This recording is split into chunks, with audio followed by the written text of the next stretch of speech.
ರಾಜ್ಯದಲ್ಲಿ ಭಾರಿ ಚರ್ಚೆಗೆ ಗ್ರಾಸವಾಗಿರುವಂತಹ ವಿಚಾರ ಬಿಡದಿ ಟೌನ್ಶಿಪ್ ವಿಚಾರಕ್ಕೆ ಜಟಾಪಟಿ ನಡೀತಾ ಇದೆಯಲ್ಲ. ರೈತ ಮಹಿಳೆಯರು ಅಧಿಕಾರಿಗಳ ನಡುವೆ ತೀವ್ರ ಜಟಾಪಟಿ ನಡೀತಾ ಇರುವಂತಹ ವಿಚಾರಕ್ಕೆ ಸಂಬಂಧಪಟ್ಟಂತೆ ಮಾತನಾಡಿದ್ದಾರೆ. ನಿನ್ನೆ ಸನ್ನಿವೇಶ ಸೃಷ್ಟಿ ಮಾಡಿದ ಕುಮಾರಸ್ವಾಮಿ ಈ ಪಾಪದ ಕೂಸನ್ನ ಅವರೇ ನಿರ್ಮಾಣ ಮಾಡಿತ್ತು. ಎಚ್ಡಿಕೆ ವಿರುದ್ಧ ಕುಣಿಗಲ್ ಶಾಸಕ ರಂಗನಾಥ್ ಆಕ್ರೋಶ ವ್ಯಕ್ತಪಡಿಸ್ತಾ ಇದ್ದಾರೆ. ರಾಜಕೀಯ ಉದ್ದೇಶದಿಂದ ಮಾಡ್ತಾ ಇರೋದು, ಡಿಕೆಶಿ ಸಿಎಂ ಆಗಿರೋದನ್ನ ಸಹಿಸಿಕೊಳ್ಳಕ್ಕಾಗ್ತಾ ಇಲ್ಲ, ಅದಕ್ಕೆ ಎಲ್ಲರನ್ನ ಎತ್ಕಟ್ಟುವಂಥ ಕೆಲಸಗಳನ್ನು ಮಾಡ್ತಾ ಇದ್ದಾರೆ. ನಿನ್ನೆ ರೈತ ಮಹಿಳೆಯರು ವರ್ಸಸ್ ಸರ್ವೆಗೆ ಬಂದಂಥ ಅಧಿಕಾರಿಗಳು ಎನ್ನುವಂತಾಗಿತ್ತು. ಜಟಾಪಟಿ ಜೋರಾಗಿತ್ತು, ಪೊರಕೆ ಹೊಡೆದಾಟಗಳೆಲ್ಲ ನಡೆದೋಯಿತು. ಆದರೆ ಈ ಸನ್ನಿವೇಶ ಸೃಷ್ಟಿ ಮಾಡಿದ್ದು ಎಚ್ಡಿಕೆ ಅಂತ ನೇರವಾಗಿ ಆರೋಪ ಮಾಡಿರೋದಲ್ಲಿ ಕುಣಿಗಲ್ ರಂಗನಾಥ್ ಪ್ರಚೋದನಾತ್ಮಕ ಹೇಳಿಕೆಯನ್ನು ಕೊಡ್ತಾರೆ. ಎಚ್ಡಿಕೆ ಈ ವಾತಾವರಣ ಸೃಷ್ಟಿ ಆಗಿದ್ದೇ ಅವರಿಂದ, ಅವರೇ ಮಾಡಿದ್ದಾರೆ. ಇಂಥದ್ರಲ್ಲಿ ಕುಮಾರಸ್ವಾಮಿ ಭಾರಿನೇ ನಿಪುಣರು ಅಂಥೇಳಿ ಕುಣಿಗಲ್ ಶಾಸಕ ರಂಗನಾಥ್ ಆಕ್ರೋಶ ವ್ಯಕ್ತಪಡಿಸಿದ್ದಾರೆ. ನೇರ ಆರೋಪ ಮಾಡಿದ್ದಾರೆ.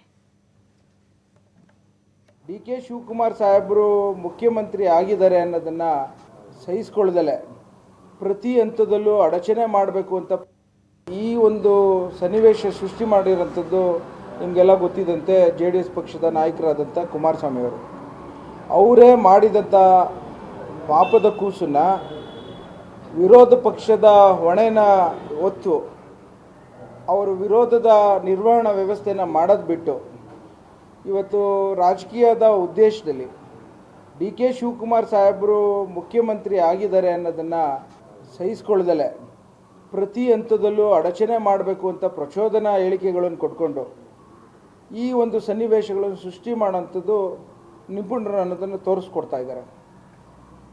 ನಾನು ಒಬ್ಬ ವಿದ್ಯಾವಂತನಾಗಿ ಇವತ್ತು ಪ್ರತಿಯೊಂದು ಹಂತದಲ್ಲೂ ಉದ್ಯೋಗವನ್ನು ಸೃಷ್ಟಿ ಮಾಡಿಕೊಡಿ ಅಂತ ಹೇಳಿ ಕರ್ನಾಟಕದ ಯುವ ಮಿತ್ರರೆಲ್ಲರೂ ಸರ್ಕಾರಕ್ಕೆ ಒತ್ತಡ ಆಗ್ತಾ ಇದ್ದಾರೆ. ಅದೇ ರೀತಿ ಯಾವುದಾದ್ರು ಹಿಂದೆ ಜಮೀನುಗಳನ್ನು ಅಕ್ವಿಷನ್ ಮಾಡಿರೋಂಥ ಹಿನ್ನೆಲೆಯಲ್ಲಿ ಅದಕ್ಕೆ ಪೂರ್ಣವಾದಂಥ ಒಂದು ಅಂತ್ಯವನ್ನು ಕಾಣಬೇಕು ಅನ್ನೋ ಒಂದು ಉದ್ದೇಶ ಬಿಟ್ಟರೆ ಮತ್ತೊಂದಿಲ್ಲ. ಇವತ್ತು ಏನು ಅಕ್ವಿಷನ್ ಮಾಡಿರೋಂಥ ಪ್ರಶ್ನೆ ಯಾರು ಅನ್ನೋದನ್ನು ಜನರ ಮನಸ್ಸಲ್ಲಿ ಇವಾಗ ಹೋಗಿದೆ. ಏನು 2004ರಲ್ಲಿ 2006ರಲ್ಲಿ ಅಕ್ವಿಷನ್ ಮಾಡಿರೋಂಥ ಕುಮಾರಸ್ವಾಮಿಯವರು, ಇಂದಿನ ಮಾಜಿ ಮುಖ್ಯಮಂತ್ರಿಗಳಾದಂಥ ಕುಮಾರಸ್ವಾಮಿಯವರು ಆ ಸಂದರ್ಭದಲ್ಲಿ ಅಕ್ವಿಷನ್ ಮಾಡ್ಬೇಕಾದ್ರೆ ಆಲೋಚನೆ ಮಾಡಬೇಕಾಯಿತು. ಈ ಒಂದು ಸನ್ನಿವೇಶ ಸೃಷ್ಟಿ ಮಾಡಿರೋಂಥದ್ದು ನಿಮಗೆಲ್ಲ ಗೊತ್ತಿದ್ದಂತೆ JDS ಪಕ್ಷದ ನಾಯಕರಾದಂಥ ಕುಮಾರಸ್ವಾಮಿ. ನೋಡಿ, ಒಂದು ಕಡೆ ನಿನ್ನೆ ಬಿಡದಿ ಟೌನ್ಶಿಪ್ ವಿಚಾರವಾಗಿ ಅತಿ ದೊಡ್ಡ ಮಟ್ಟದ ಜಟಾಪಟಿ ನಡೆದು ಹೋಯಿತು. ಪೊರಕೆ ಚಳುವಳಿ ನಡೆದಿರುವಷ್ಟರ ಮಟ್ಟಿಗೆ ಏನೆಲ್ಲ ವಾಗ್ವಾದಗಳ ಜೊತೆಗೆ ಸರ್ವೆಗೆ ಬಂದಂಥ ಅಧಿಕಾರಿಗಳ ಜೊತೆ ಮಹಿಳೆಯರು ಪೊರಕೆಯಲ್ಲಿ ಹೊಡೆಯುವಂಥ ಕೆಲಸಕ್ಕೆ ಮುಂದಾದರು. ಈಗಾಗಲೇ 20ಕ್ಕೂ ಹೆಚ್ಚು ಜನರ ಮೇಲೆ FIR ದಾಖಲಾಗಿದೆ. ಆದರೆ ಇದನ್ನೆಲ್ಲ ಮಾಡಿಸಿದ್ದು ಎಚ್ಡಿಕೆ, ಈ ಪಾಪದ ಕೂಸು ಅವರಿಂದಾನೇ ಅನ್ನುವಂಥ ನೇರ ಆರೋಪವನ್ನು ಮಾಡಿರೋದಿಲ್ಲಿ ಕುಣಿಗಲ್ ಶಾಸಕ ರಂಗನಾಥ್. ಯಾಕಂತ ಹೇಳಿದ್ರೆ ಮೊದಲಿನಿಂದಲೂ ವಿರೋಧ ಮಾಡಿಕೊಂಡೇ ಬರ್ತಾ ಇದ್ದಾರೆ. ವಿಪಕ್ಷ ಕೆಲಸಗಳನ್ನು ಇವರೇ ವಹಿಸ್ಕೊಂಡು ಬಿಟ್ಟಿದ್ದಾರೆ. ಪ್ರಚೋದನಾತ್ಮಕ ಸ್ಟೇಟ್ಮೆಂಟ್ಗಳನ್ನು ಕೊಡ್ತಾ ಇರ್ತಾರೆ. ರೈತರನ್ನು ಎತ್ಕಟ್ಟುವಂಥ ಕೆಲಸಗಳನ್ನು ಮಾಡ್ತಾ ಇದ್ದಾರೆ. ಒಳ್ಳೆಯ ಉದ್ದೇಶವನ್ನು ಇಟ್ಕೊಂಡು ಬಿಡದಿ ಟೌನ್ಶಿಪ್ ಮಾಡುವಂಥ ವಿಚಾರ ಇರೋದು. ಆದರೆ ಅದನ್ನು ಬೇರೆ ರೀತಿ ಪೋಟ್ರೆ ಮಾಡಿಬಿಟ್ರು.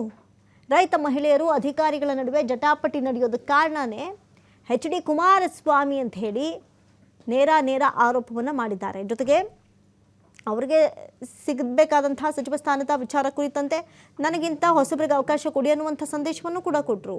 At the same time Bidadi ವಿಚಾರಕ್ಕೆ ಮಾತನಾಡುವಂಥ ಸಂದರ್ಭದಲ್ಲಿ ಕುಣಿಗಲ್ ಶಾಸಕ ರಂಗನಾಥ್ ಆಕ್ರೋಶ ವ್ಯಕ್ತಪಡಿಸಿದ್ದಾರೆ. ರೈತರು ಈ ಮಟ್ಟಕ್ಕೆ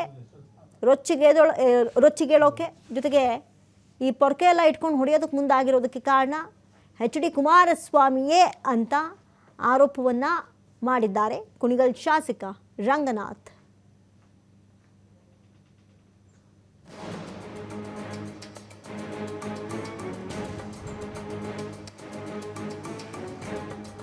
ನೆನ್ನೆ ವಿಜುವಲ್ಸ್ಗಳನ್ನು ಗಮನಿಸೋದಾದರೆ ಅಧಿಕಾರಿಗಳು ಬಂದಂತಹ ಕಾರ್ಗಳ ಗಾಜುಗಳನ್ನು ಕೂಡ ಒಡೆಯಲಾಯಿತು.